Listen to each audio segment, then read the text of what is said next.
तो नमस्कार दोस्तों, परम एजुकेशन की यूट्यूब चैनल पे आप सभी दोस्तों का स्वागत करते हैं। जैसा कि आप लोगों ने थंबनेल में देखा कि बीपीएससी टीआई 3 में एक ही किताब से लगभग 27 प्रश्न आ गए थे। तो और हम क्या करेंगे, टीआई 4 की भी तैयारी उसी बुक से करेंगे। हो सकता है उसमें भी आपके 10 से 12 प्रश्न आ जाए, लेकिन टीआई 3 में लगभग 27 प्रश्न आए थे एक ही किताब से। तो वो किताब कौन सी, उसके भी बारे में जानेंगे, लेकिन उससे पहले कौन कौन से 27 प्रश्न आए थे और उस बुक के सापेक्ष आप लोगों को रखा जाएगा कि हर एक प्रश्न उस बुक में कैसे कैसे आए हैं। तो आगे बढ़ने से पहले बता दें कि जितने भी लोगों ने अभी तक हमारे चैनल को सब्सक्राइब नहीं किया तो सब्सक्राइब करिए, साथ ही शेयर कर दीजिएगा अपने अपने ग्रुपों में, ताकि अधिक से अधिक लोग हमारे चैनल से जुड़ सकें और उनको बेनिफिट मिल सके। तो पहला जो प्रश्न बना था आपका, 1885 में भारतीय राष्ट्रीय कांग्रेस की स्थापना किसने की थी? तो इसका आंसर जो आया था आपको, आप लोग देख सकते हैं, इनमें से किसी भी नहीं, ना ही सुरेंद्रनाथ बनर्जी, ना ही गोपाल कृष्ण गोखले और ना ही दादा भाई नौरोजी। तो इसका राइट आंसर जो था हमारा यहाँ पे ऑप्शन नंबर ई था। और ये देख लेते हैं 1885 की क्रांति इस बुक में क्या दिया है। जो ये वाला क्वेश्चन है, इसके अंतर्गत दिया गया था कि 1885 में भारतीय राष्ट्रीय कांग्रेस की स्थापना किसके द्वारा की गई थी? तो ए ओ ह्यूम के द्वारा दी गई थी, इतना याद रखिएगा। और उसमें ऑप्शन में भी आप लोग देख सकते हैं कि ऑप्शन में कोई भी नहीं था, यानी ये बुक से आपके एक प्रश्न मिले। और वहीं पे अगर टीआई 4 में अगर प्रश्न बन सकता है कि भारतीय राष्ट्रीय कांग्रेस की प्रथम अधिवेशन कब हुई थी, तो 28 दिसंबर 1885 को हुई थी। नेक्स्ट प्रश्न पे देख लेते हैं। नेक्स्ट प्रश्न हमारा जो है कहाँ से बना था।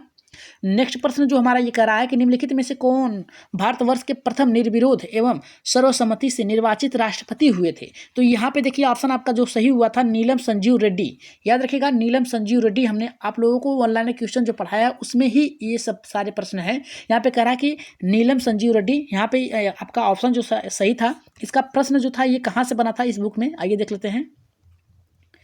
इस बुक में आप देखिए कि यहाँ पे लिखा गया कि निर्विरोध रूप से चुने गए भारत के प्रथम राष्ट्रपति कौन थे? तो याद रखिएगा, नीलम संजीव रेड्डी जी थे। अगर प्रश्न टीआई 4 में अगर बन सकता है कि भारत के राष्ट्रपतियों में से किसका संबंध ट्रेड यूनियन आंदोलन से है, तो याद रखिएगा वराह वेंकट गिरी का था। लेकिन आपका जो आंसर बना था, आपका उत्तर जो बना था इस बुक से, नीलम संजीव रेड्डी निर्विरोध रूप से चुने गए भारत के प्रथम राष्ट्रपति थे। नेक्स्ट प्रश्न पे अगर आगे बढ़ें तो नेक्स्ट प्रश्न देखिए कहाँ से बना था ये प्रश्न। ये बना था निम्नलिखित में से किसने टंगस्टन का प्रयोग किया था? याद रखिएगा, किसमें टंगस्टन का प्रयोग होता है? तो आप लोगों को पता है कि विद्युत बल्ब में टंगस्टन का प्रयोग होता है। ये ऑप्शन आपका जो था, ये प्रश्न इस बुक में कहाँ से बने थे, आइए देख लेते हैं। इस बुक में देखिए ये भी प्रश्न दिया गया है कि विद्युत बल्ब का जो तंतु होता है किस धातु से बना होता है, ये देखिए टंगस्टन से बना होता है। लेकिन अगर टीआई 4 में अगर बात करें, अगर प्रश्न बन सकता है कि स्टोरेज बैटरी को चार्ज करने हेतु किस धारा का आवश्यक होती है, तो याद रखिएगा दृष्ट धारा की होती है, डायरेक्ट करंट की जरूरत होती है। अगर वहीं पर अगर दूसरा प्रश्न बनता है कि डायनेमो बिजली उत्पादन हेतु प्रयोग में लाया जाता है, यह ऊर्जा के किस क्षेत्र से संबंधित है, तो याद रखिएगा डायनेमो, और यहाँ पे बिजली उत्पन्न करने के लिए, और यह तांत्रिक ऊर्जा को विद्युत ऊर्जा में परिवर्तित करने के लिए बनाया गया था। तो आपका ऑप्शन जो था विद्युत बल्ब के तंतु में यानी टंगस्टन का प्रयोग होता है। यहाँ पे आप देख सकते हैं। आगे बढ़ रहे हैं। यहाँ पे नेक्स्ट प्रश्न जो बना था आपका 128वां टीआई 3 में, ये करा बिहार में बहावियों की गतिविधियों का मुख्य केंद्र कौन सा था? तो याद रखिएगा पटना था, जगदीशपुर नहीं था, चंपारण नहीं था, उपयुक्त में से एक से अधिक नहीं था, उपयुक्त में से कोई नहीं। इसका राइट आंसर जो बना था आपका ऑप्शन नंबर सी बना था। बिहार में बहावियों का गतिविधि का मुख्य केंद्र कौन सा था? तो पटना था। याद रखिएगा, ये टीआरई 3 में ये प्रश्न बना था। और कहाँ से बना था उस बुक में, आइए देख लेते हैं। उस बुक में यहाँ पे देखिए दिया है कि बहावियों आंदोलन सैयद अहमद ये राय बरेलवी थे, और ये इसका मुख्य केंद्र कहाँ था? पटना में था। यह मुख्यतः सांप्रदायिक मुस्लिम सुधारवादी आंदोलन के लिए जाने जाते हैं। यहाँ से भी ये प्रश्न बना था। आगे बढ़ रहे हैं। यहाँ पे नेक्स्ट प्रश्न जो है 120वां बना था आपका टीआई 3 में। टीआई 3 में ये प्रश्न बना था, वाहनों के साइडों में ट्रैफिक देखने के लिए किस प्रकार के दर्पण का उपयोग होता है? तो आप लोगों को पता है कि उत्तल दर्पण का प्रयोग होता है। अवतल दर्पण का नहीं होगा, समतल दर्पण का नहीं होगा। राइट आंसर जो बना था आपका बीपीएससी ने माना था उत्तल दर्पण। और ये प्रश्न भी उस बुक में था। देख लीजिए कि यहाँ पे किस प्रकार से बना था। यहाँ पे देखिए वाहनों में दृष्टि, यहाँ पे करा पृष्ठ दृष्टि दर्पण यानी मिरर व्यू मिरर, याद रखिएगा रियर व्यू, यहाँ पे व्यू मिरर के रूप में यहाँ पे कह रहा है कि दृश्यावलोकन के लिए उत्तल दर्पण का प्रयोग किया जाता है। इतना आप लोग याद रखिएगा, क्योंकि यहाँ पे भी ये प्रश्न बना है आपका। नेक्स्ट जो प्रश्न आपका बनता है यहाँ पे 63 का प्रश्न जो बना था आपका टीआई 3 में, ये कह रहा है कि लंदन में सर कर्जन वायली की हत्या किसने की थी? तो पहला यहाँ पे देखिए दिया था वीडी सावरकर नहीं थे, उधम नहीं थे, मदन लाल यहाँ पे धिंगड़ा थे। याद रखिएगा मदन लाल धिंगड़ा थे, ये ऑप्शन आपका बना था। और ये प्रश्न भी इस बुक में कहाँ से बना था ये देख लेते हैं। यहाँ पे देखिए, यहाँ पे दिया है कौन सा क्रांतिकारी कर्नल वाई हत्याकांड यानी 1909 में से संबंधित है, तो मदन लाल धिंगड़ा थे, याद रखिएगा। ये भी प्रश्न आपकी यहीं से बना है। अगर आपके TI4 में अगर बनने की संभावना है तो ये प्रश्न आपके बन सकते हैं कि वर्ष 1913 में लाल दया यहाँ पे हरदयालाल द्वारा गदर आंदोलन का आरंभ कहाँ से किया गया था, तो याद रखिएगा सैन फ्रांसिस्को USA से किया गया था। आगे बढ़ते हैं। यहाँ पे ये भी प्रश्न देखिए आपके बने थे 74 का प्रश्न आपका जो बना था ये देख लीजिए। जरा बंगाल के विभाजन में किसके कार्यकाल में वापसी लिया गया था, बंगाल विभाजन को किसके कार्यकाल में वापस लिया गया था, तो आप लोगों को पता है कि लॉर्ड यहाँ पे हार्डिंग के कार्यकाल में लिया गया था वापस। और ये प्रश्न भी आपका उस किताब में है, आइए देख लेते हैं। यहाँ पे देखिए दिया है, यहाँ पे दिया लॉर्ड कर्जन के द्वारा 1905 ईस्वी में बंगाल विभाजन वर्ष 1911 में लॉर्ड हार्डिंग के कार्यकाल में रद्द कर दिया गया था। ये भी देखिए सीधे सीधे प्रश्न आपके इस बुक से उठा के उसमें दिए गए हैं। तो ये बुक आप लोगों को लास्ट में बताएंगे कि कौन सी बुक है और कहाँ से आपको पढ़नी है। तो ये देखिए आपके क्या दिया है 82 का प्रश्न। 82 का ये कह रहा है कि महात्मा गांधी के राजनीतिक गुरु कौन थे, तो यहाँ पे आपका ऑप्शन जो था यहाँ पे गोपाल कृष्ण गोखले थे, दादा भाई नौरोजी नहीं थे, फिरोज शाह मेहता नहीं थे, और यहाँ पे कह रहा है कि उपयुक्त में से एक से अधिक नहीं थे, उपयुक्त में से कोई नहीं। राइट आंसर जो गया था आपका ऑप्शन नंबर C गया था। और ये भी देख लेते हैं महात्मा गांधी के राजनीतिक गुरु कौन थे, तो आइए देखते हैं इस बुक में कहाँ पे बना था ये प्रश्न। ये देखिए प्रश्न बना है महात्मा गांधी के राजनीतिक गुरु कौन थे, तो याद रखिएगा ये बना था आपका गोपाल कृष्ण गोखले के जो थे महात्मा गांधी के राजनीतिक गुरु थे। और इसमें कुछ महत्वपूर्ण पॉइंट भी दिया गया। भारत में स्वतंत्रता आंदोलन के दौरान महात्मा गांधी द्वारा अहमदाबाद में साबरमती के किनारे एक आश्रम बनाया गया था, जिसमें साबरमती आश्रम सत्याग्रह आश्रम के नाम से भी जाना जाता है। इतना आप लोग याद रखिएगा कि ये प्रश्न आपके हो सकते हैं, बन सकते हैं। लेकिन आपका जो प्रश्न था कि महात्मा गांधी के राजनीतिक गुरु कौन थे, तो आपके जो गुरु थे ये यहाँ पे गोपाल कृष्ण गोखले थे। नेक्स्ट प्रश्न जो बना था उसको भी देख लेते हैं। नेक्स्ट प्रश्न जो है 52 का हमारा करा है निम्नलिखित में से कौन सा नवीनीकरण ऊर्जा का स्रोत है, तो पहला करा है कि कोयला, दूसरा करा है नाभिकीय ईंधन, तीसरा करा है पेट्रोलियम, चौथा करा है उपयुक्त में से एक से अधिक, उपयुक्त में से कोई भी नहीं। तो आपका ऑप्शन जो बना था E बना था, उपयुक्त में से कोई भी नहीं। यहाँ पे नाभिकीय की बात कर रहा है, परमाणु की बात कर रहा है, ऊर्जा का स्रोत है तो कोयला, नाभिकीय ईंधन, पेट्रोलियम, उपयुक्त में से कोई नहीं। तो आइए देख लेते हैं इसके बारे में क्या कर रहा है हमारा ये कहाँ से प्रश्न बना था।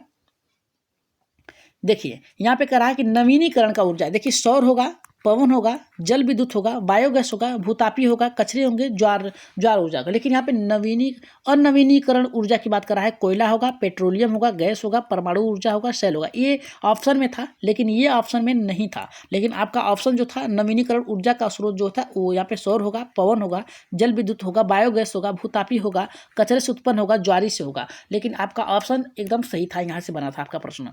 आगे देख लेते हैं। इसी बुक से आपके एक प्रश्न बना था 32वें का। ये करा एक विद्युत फ्यूज किस यहाँ पे प्रभाव का कार्य करता है। याद रखिएगा एक विद्युत जो फ्यूज होता है किस प्रकार का प्रभाव कार्य करता है, तो ये जो था आपका विद्युत धारा तापी ऊर्जा का प्रभाव करता है। और ये प्रश्न आपका सही था। लेकिन ये प्रश्न आपके कहाँ से बने थे, आइए उसको भी देख लेते हैं। ये भी उसी बुक से बना था, याद रखिएगा। ये प्रश्न कौन सा था, विद्युत धारा तापी प्रभाव था।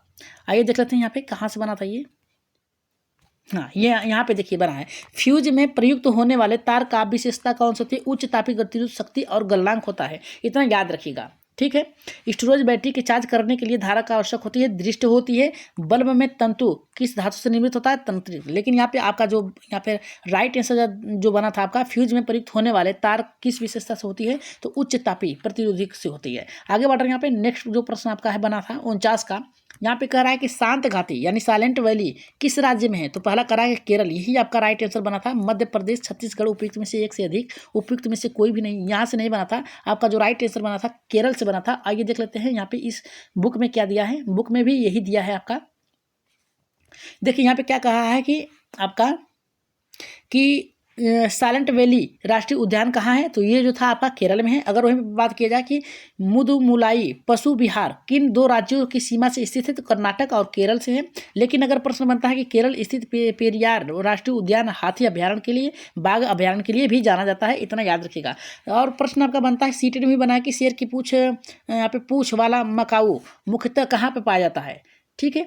ये मकाऊ पाया जाता है, मुख के कहाँ पाया जाता है, तो सिर के मुख वाला, ये भी आप याद रखिएगा। लेकिन आपका बना था प्रश्न साइलेंट वैली उद्यान कहाँ पे है, तो ये जो है आपका केरल में है। आपके नेक्स्ट प्रश्न जो बना था आपका 139वां। 139 का क्या कह रहा है कि भारत देश की अधिकतम अंतर्राष्ट्रीय सीमा किससे लगी हुई है? तो ये जो लगी आपकी बांग्लादेश से लगी है, इतना याद रखिएगा। किससे लगी है? बांग्लादेश से लगी हुई है। और ये प्रश्न भी आपके बने हुए हैं। देखिए अधिकतर जो सीमा है याद रखिएगा, जो बांग्लादेश, ये भारत का नक्शा है,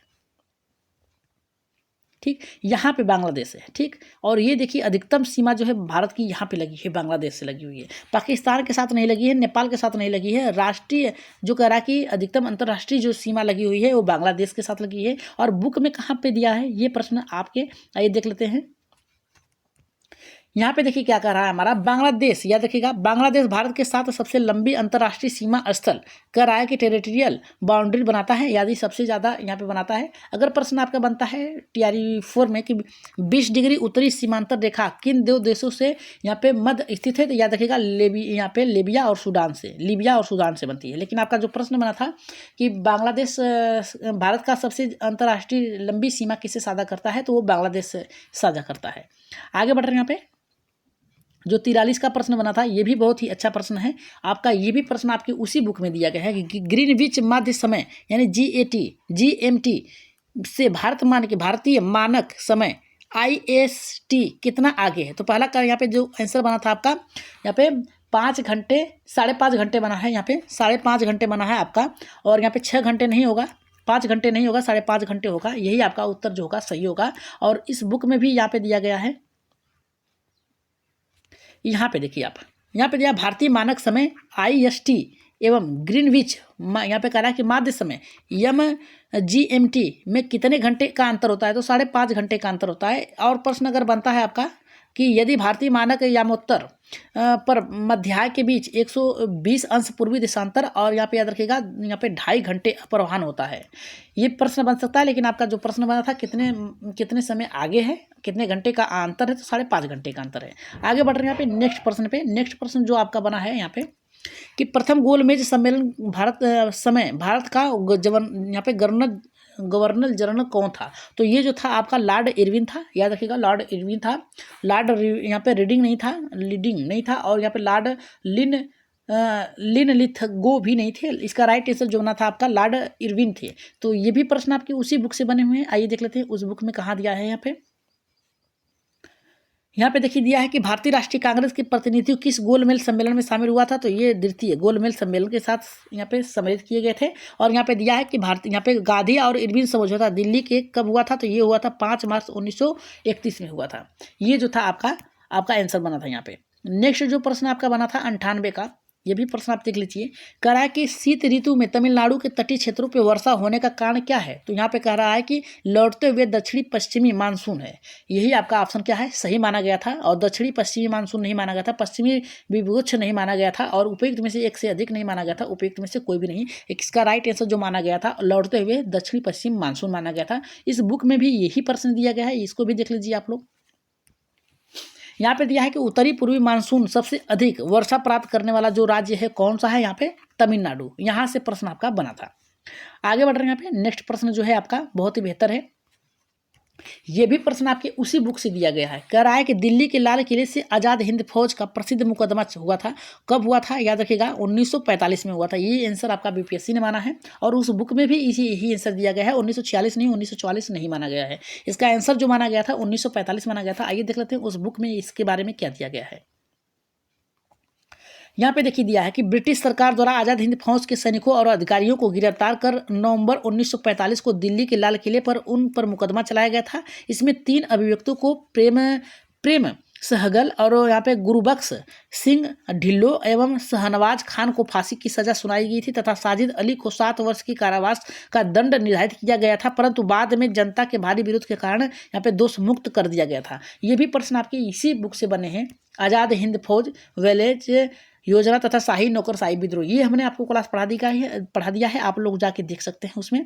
नेक्स्ट जो प्रश्न आपका बना था यहाँ पे, बायोगैस का मुख्य घटक कौन सा है, तो पहला करा के मैं यहाँ पे हाइड्रोजन सल्फाइड, जो कि गलत था। मीथेन जो है आपका ऑप्शन माना था BPSC द्वारा। और उस बुक में क्या दिया गया था, देखिए हाइड्रोजन भी गलत है, मीथेन को माना गया था। यहाँ पे बायोगैस का प्रमुख घटक कौन सा है, तो मीथेन है। इस बुक में क्या दिया गया है उसके बारे में भी देख लेते हैं।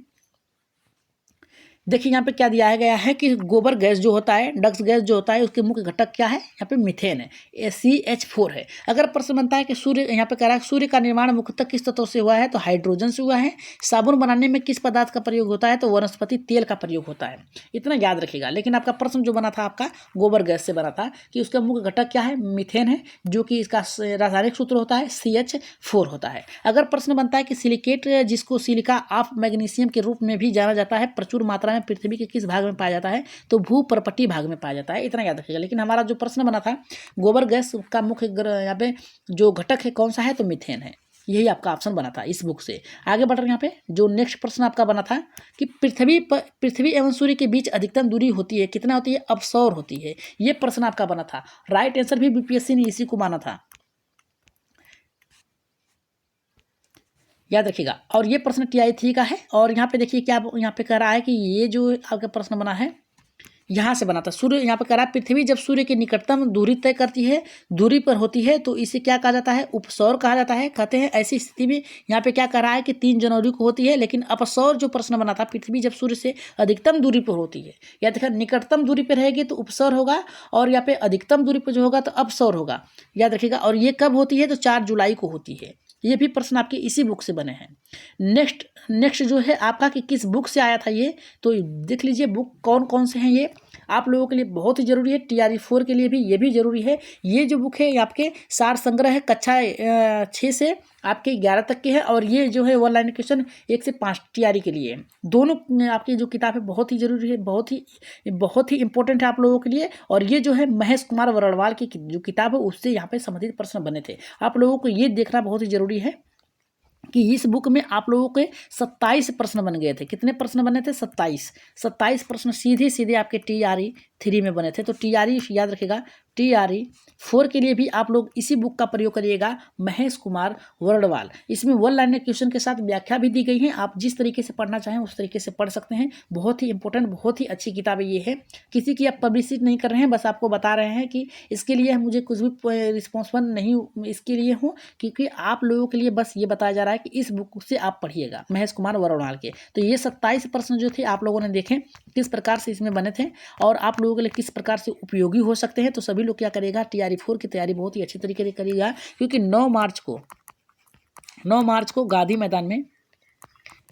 मैदान में आपको यहाँ पे आपको CM नीतीश कुमार के द्वारा यहाँ पे TRE 3 के जितने भी अभ्यर्थी हैं उनको यहाँ पे ज्वाइनिंग लेटर मिलेगा। और TRE 4 की घोषणा भी उसी जगह से होगी, क्योंकि संसद में बता दिया गया है कि 5 लाख वैकेंसियाँ अभी देने की यहाँ पे इनकी योजना है। लगभग 12 लाख वैकेंसियाँ देंगे, ये याद रखिएगा। तो यहाँ पे 5 लाख देने के बाद है, तो याद रखिएगा TRE 4 तो आपको आना ही आना है। तो आप लोग तैयारी आपकी इसी बुक से करिएगा, महेश कुमार वरड़वाल के। और जाते जाते आप लोग क्या करिएगा, महत्वपूर्ण ये है कि आप लोग शेयर कर दीजिएगा, साथ में सब्सक्राइब कर लीजिएगा चैनल को, और ज़्यादा से ज़्यादा लोगों में शेयर कर दीजिएगा। अगली क्लास जल्दी ही आप लोगों को चलाई जाएगी 1 लाइन क्वेश्चन पे। तो आज के लिए इतना ही, धन्यवाद।